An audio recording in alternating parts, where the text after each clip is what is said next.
Di antara syarat sahnya sholat adalah harus suci dari najis yang meliputi badan, baju, dan tempat sholat. Untuk itu, kami urai terlebih dahulu tentang najis dan cara menyucikannya. Berikut ini macam-macam benda najis.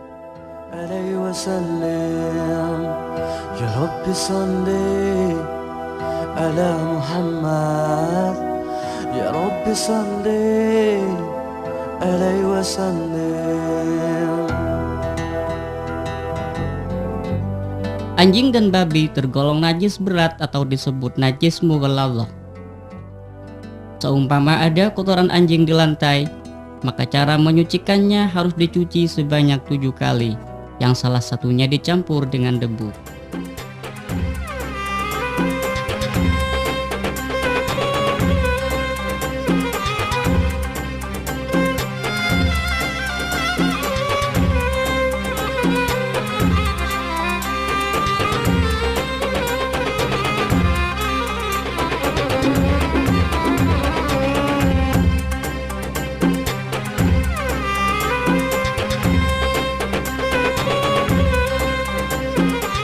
Untuk najis selain anjing dan babi, jika kelihatan mata, maka cara menyucikannya adalah dengan membuang benda najisnya.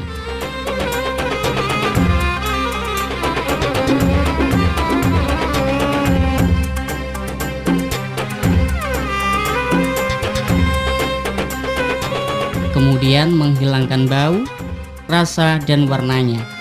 Bisa dengan menggunakan tisu, kain, atau serabut kelapa. Setelah warna, rasa, dan baunya hilang, kini tinggal mengalirkan air suci secukupnya. Berikut cara membersihkan najis kencing yang ada di lantai.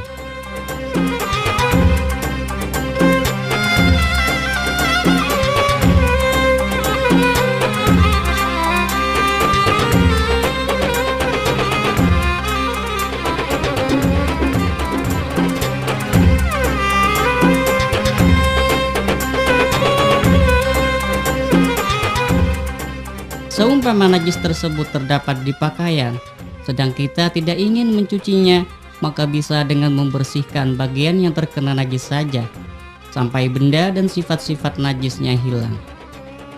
Akan tetapi, jika najisnya tidak kelihatan mata dan sifat-sifatnya sudah hilang, maka cara membersihkannya cukup mengalirkan air pada bagian yang terkena najis.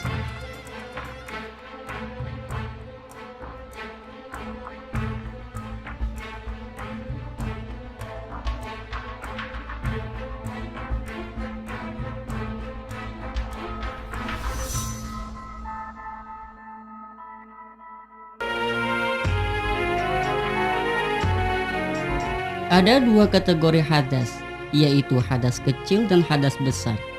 Hadas kecil ini bisa dihilangkan dengan cara berwudu. Untuk tata cara wudu yang baik, berikut kami tampilkan 3 macam wudu yang lazim dilakukan oleh khalayak umum. Pertama, praktek wudu di air pet. Kedua, praktek wudu di sungai. Dan yang ketiga adalah praktek wudu menggunakan air yang kurang dari 2 kula atau kurang dari 174,580 liter, seperti air 1 timba atau air yang tersedia di giding-giding terminal yang ukuran bak airnya terlalu kecil. Pertama-tama adalah siwak atau gosok gigi. Kedua, membasuh kedua telapak tangan disertai membaca ta'awud dan basmalah dengan niat melakukan sunat wudhu dalam hati. Bismillahirrahmanirrahim. Ketiga, berkumur dan menghirup air ke dalam hidung, lalu menyemprotkannya. Ini dilakukan sebanyak 3 kali. Keempat, membasuh wajah sampai rata, dimulai dari bagian atas. Pada saat itu pula lakukan niat wudhu dalam hati. Sebelumnya disunatkan mengucapkan niat wudhu dengan lisan. Nawaitul wudu'a li raf'il hadasil asghari fardun lillahi ta'ala. Setelah basuhan merata, ulangi basuhan 2 kali lagi. Yang kelima, membasuh kedua tangan, dimulai dari ujung jari-jari sampai siku, dengan mendahulukan tangan kanan masing-masing diulangi 3 kali.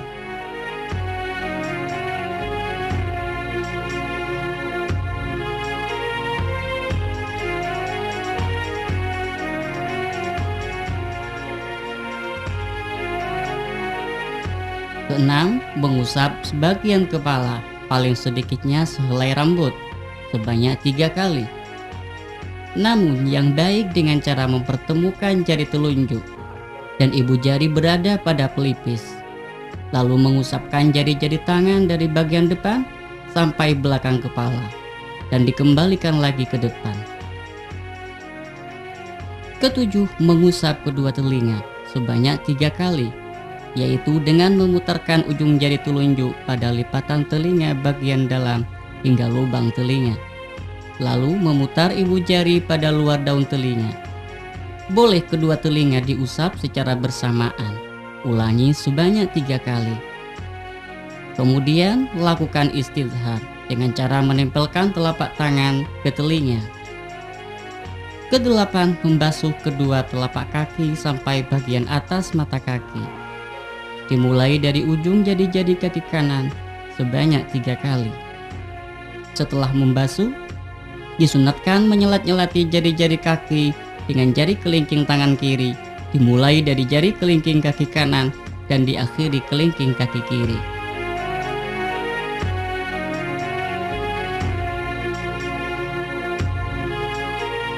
Dan yang terakhir adalah doa.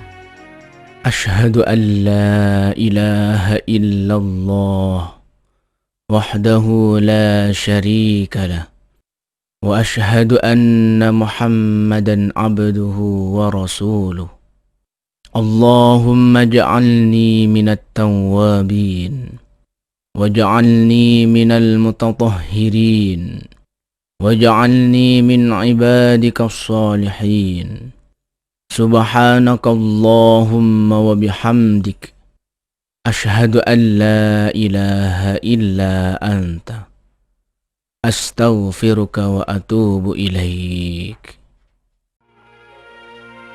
Dalam praktek yang ketiga ini perlu diperhatikan, mengambil air tidak boleh langsung menggunakan kedua tangan. Cara yang terbaik adalah dengan menggunakan gayung.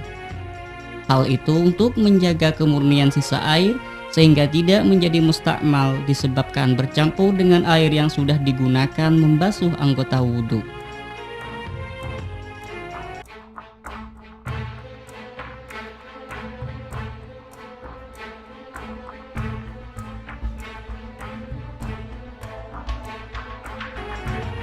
Kategori yang kedua adalah hadas besar.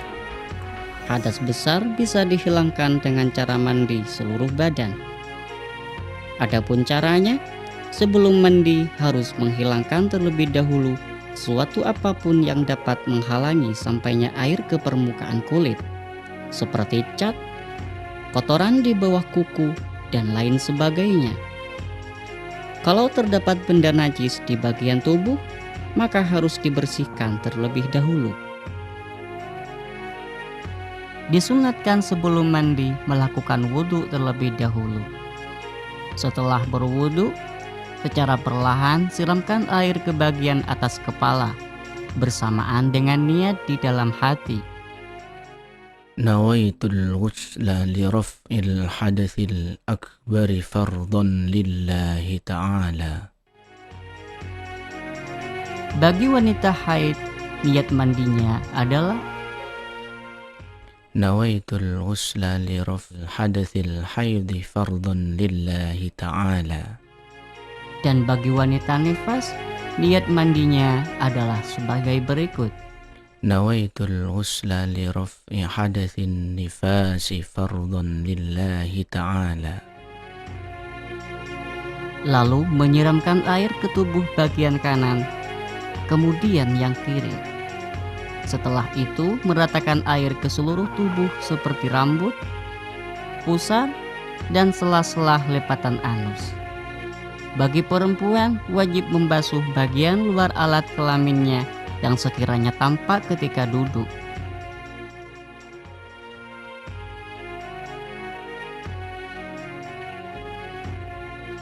Setelah basuhan merata, ulangi basuhan 2 kali lagi.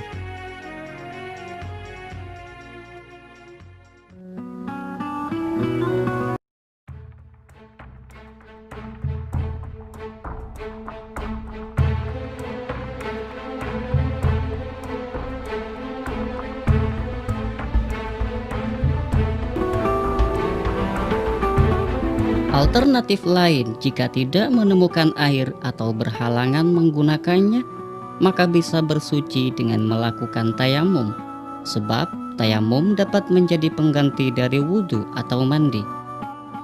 Adapun praktiknya, disunatkan mengucapkan niat dengan lisan.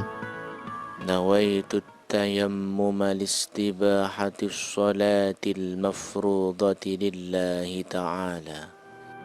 Lalu menepukkan kedua telapak tangan pada debu, kemudian angkatlah kedua tangan sambil berniat di dalam hati. Setelah itu disunatkan meniup atau mengkibas-kibaskan telapak tangan agar tidak terlalu mengotori wajah dan telapak tangan. Kemudian usapkan pada wajah secara merata dimulai dari bagian atas. Jika dengan sekali tepukan masih belum rata, maka boleh menepukkan lagi.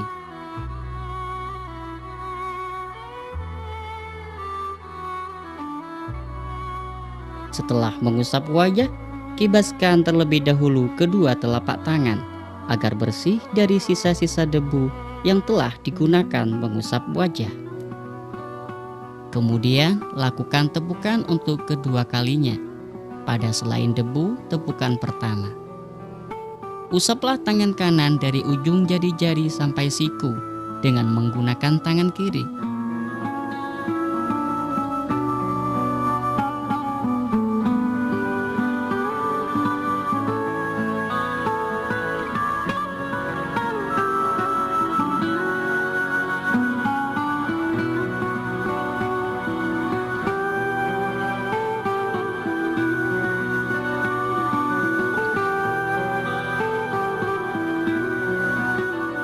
Sedangkan usapan tangan kiri menggunakan tangan kanan juga dari ujung-ujung jari sampai siku.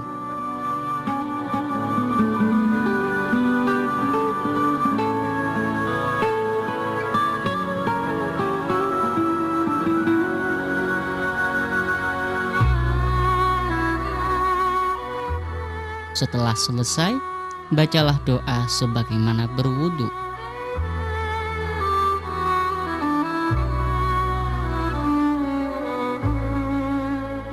Jika terdapat perban pada bagian anggota wudhu yang terluka, maka tayamum bisa menjadi penyempurna dari wudhu. Jika perban terdapat di tangan misalnya, maka lakukan wudhu terlebih dahulu.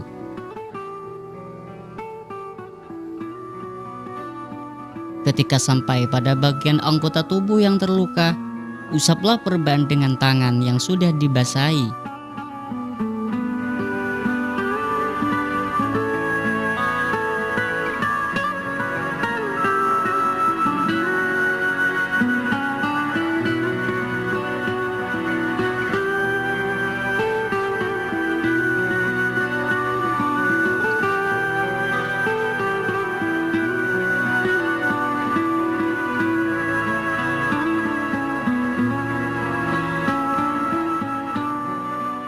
Lalu keringkan wajah dan kedua tangan dengan handuk.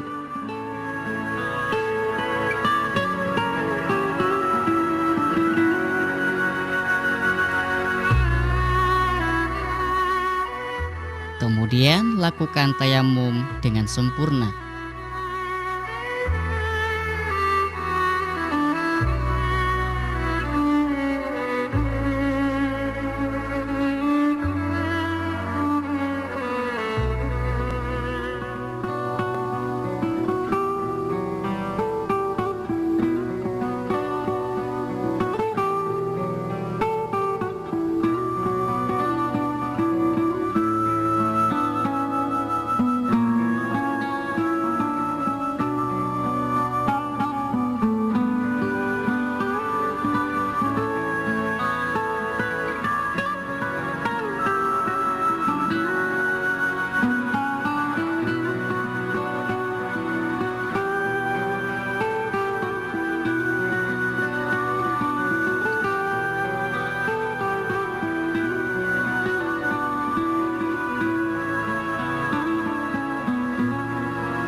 Kini tinggal melanjutkan wudhu dengan mengusap sebagian kepala, mengusap telinga, dan membasuh kaki.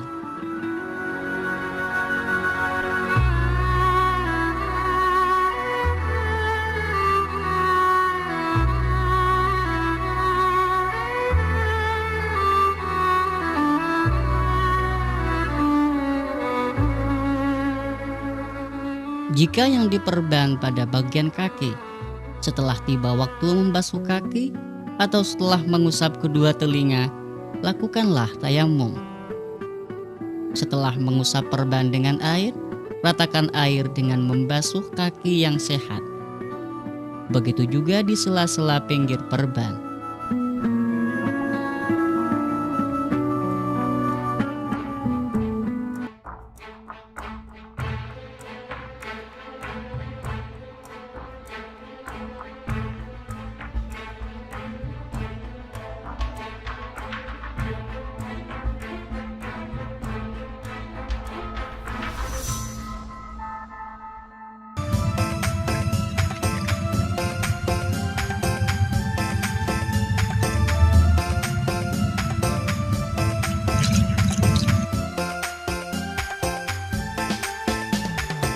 Wah.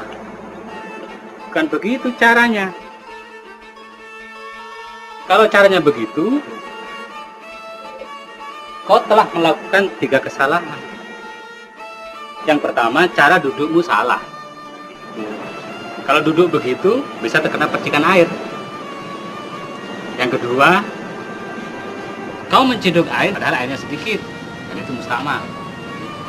Yang ketiga, kau membasuh tangan tadi, padahal wajahmu tadi belum rata, dibasuh dengan air. Karena air ini mustahmal, maka tidak bisa digunakan untuk bersesuci. Nah, supaya air yang mustahmal ini menjadi suci kembali dan bisa digunakan untuk bersesuci, maka ada 2 cara. Yang pertama, digenapi menjadi 2 kulah. Nah, berhubung wadahnya tidak mungkin karena kecil, maka cukup diisi air supaya meluber, dan itu menyebabkan air menjadi suci dan mensucikan. Nah, sebelum saya ajari bagaimana cara berwudu yang baik, penuhin dulu timbanya.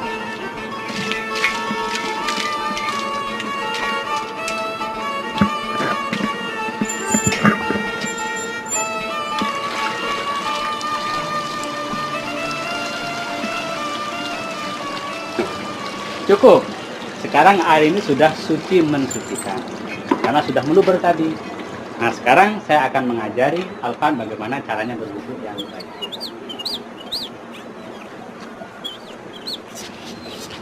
Ini pegang. Pertama, hendaknya menghadap kiblat dengan posisi duduk di tempat yang lebih tinggi agar tidak terkena percikan air. Kemudian, membaca basmalah ketika hendak membasuh kedua tangan. Bismillahirrahmanirrahim.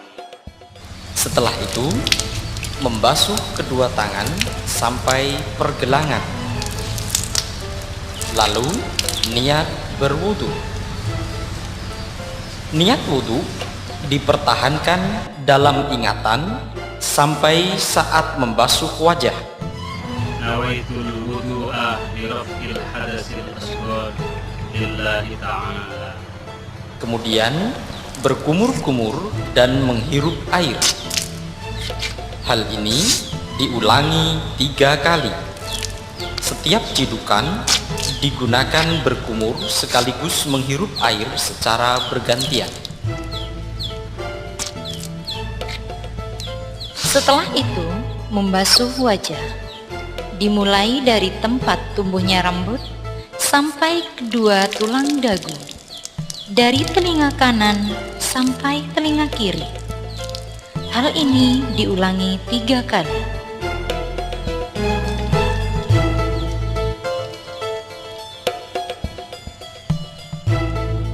Selanjutnya, membasuh kedua tangan dengan mendahulukan tangan kanan, dimulai dari ujung jari-jari sampai siku-siku, dan diutamakan sampai separuh lengan atas. Hal ini diulangi 3 kali.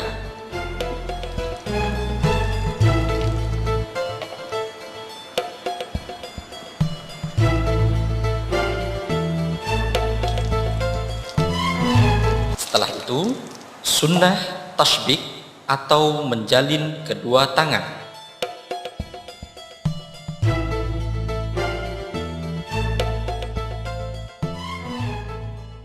Seterusnya, mengusap sebagian kepala atau rambut. Yang wajib diusap minimal sehelai rambut yang berada di batas kepala. Boleh rambut bagian depan, belakang, atas maupun samping selama masih berada dalam batas kepala.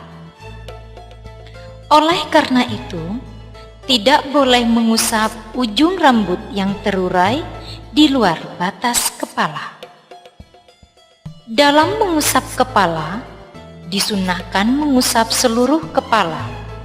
Caranya, letakkan kedua ibu jari di pelipis kanan dan kiri. Gerakkan telapak tangan dari bagian depan kepala sampai belakang. Kemudian, kembali ke depan. Hal ini diulangi 3 kali dengan menggunakan air yang baru.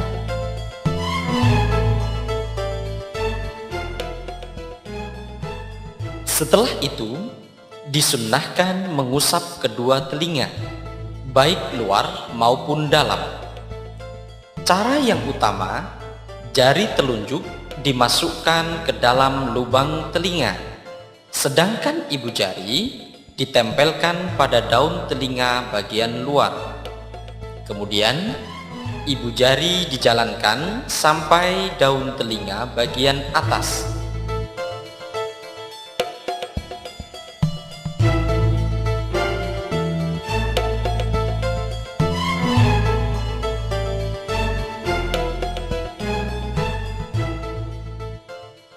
Setelah itu, lakukan istidhar, yaitu menempelkan kedua telapak tangan yang basah pada kedua telinga. Selanjutnya, membasuh kedua kaki dimulai dari ujung jari-jari sampai mata kaki.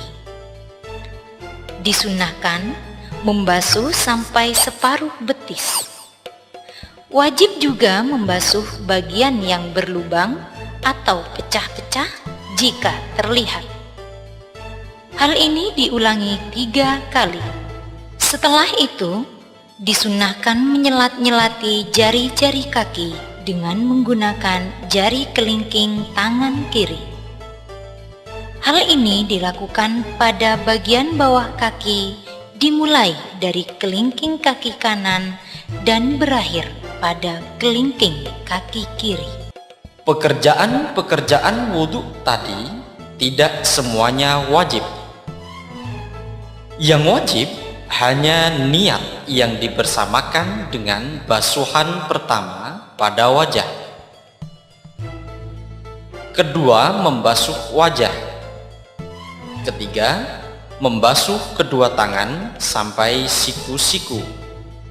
Keempat, mengusap sebagian kepala.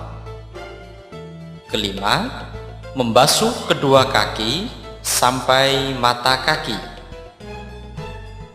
Semua itu harus dilakukan secara tertib. Yang awal diawalkan dan yang akhir diakhirkan. Setelah berwudu, disunnahkan membaca syahadah dan doa dengan menghadap kiblat dan mengangkat tangan serta menengadahkan wajah. Asyhadu an la ilaha illallah wahdahu la syarika lah wa asyhadu anna Muhammadan abduhu wa rasuluh. Allahumma ja'alni minat tawwabin wa ja'alni minal mutatahhirin waj'alni min ibadikas salihin. Bagaimana, Pan? Sudah paham? Paham, Ustaz.